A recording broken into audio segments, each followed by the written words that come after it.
엔비디아는 실적 발표 이후에 9% 폭등했습니다.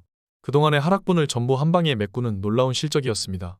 FOMC 의사록에서는 대부분 위원들이 조기 금리 인하에 대해 우려를 표명했습니다. TQ는 1% 넘게 하락했고 반도체 레버리지는 0.7% 하락으로 마감했습니다. 하지만 장외에서 모두 상승 중입니다. 테슬라는 약상승으로 마감했습니다. 장이 끝난 이후에도 상승 중인 모습입니다. 엔비디아는 미친 듯한 실적을 발표하며 폭등했습니다. 이틀 동안 하락분을 전부 한 방에 메꾸는 모습입니다. 특히 매출도 크게 비트했고 EPS도 마찬가지입니다. 가이던스 또한 예상치를 크게 웃돌았습니다. 특히 데이터 센터 매출이 기하급수적으로 늘어나고 있습니다. 이는 엔비디아의 데이터 처리 방식을 대체할 수 있는 기업이 아직 없기 때문에 엔비디아의 독점권이 사실상 강력하다고 볼 수 있습니다. 반도체 레버리지의 경우 아무리 하락이 컸다고 해도 이미 계속 상승 추세에 있었기 때문에 레버리지의 특성상 지지를 부딪히지 않고 상승해 있습니다. 하지만 레버리지가 아닌 필라델피아 반도체 지수를 추종하는 한 배짜리 SOXX를 보면 정확하게 지지하고 다시 상승한 모습을 볼 수 있죠. 저는 계속해서 반도체 지수에 대한 언급을 해왔습니다.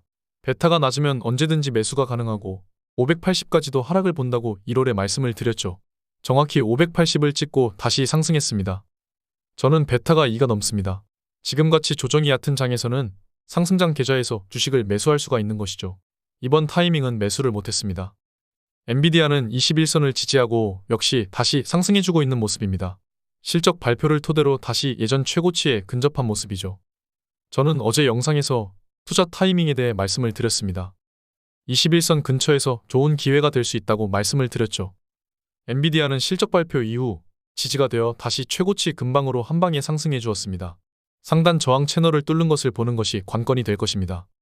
만약 오늘 프리장에서 이만큼 상승한 것이 본장에서 꺾인다거나 상승세가 멈춘다면 말씀드린 조정은 더 크게 올 수도 있다고 생각합니다. 그렇기에 이번 주 엔비디아의 움직임이 중요합니다. 점점 금리 인하에 대한 매파적인 이야기들이 들려오고 심지어 금리 인상에 대한 얘기도 심심찮게 들려오고 있습니다.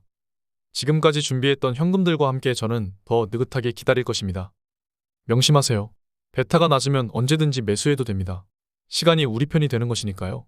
제 경우 신중하게 매수하는 이유는 이미 매수를 많이 해놨고 베타가 크기 때문입니다. 각자 자신의 베타에 맞게 시장을 유연하게 대응하면 됩니다. 상승은 더 크게 누리면서 현금은 가장 크게 가져가는 것. 그게 바로 RS 베타 투자법의 핵심입니다. 현금을 보유하라는 가장 큰 원칙을 지키면서 완벽에 가까운 투자법이 RS 베타 투자법입니다.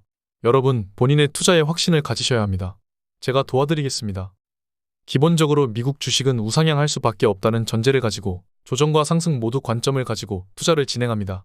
모든 경우에 수에 대비가 되어 있습니다. 오늘 여기까지 하겠습니다. 저와 함께 하시죠. 지금까지 목숨 걸고 레버리지와 테슬라 투자하는 RS 미국 주식이었습니다. 감사합니다.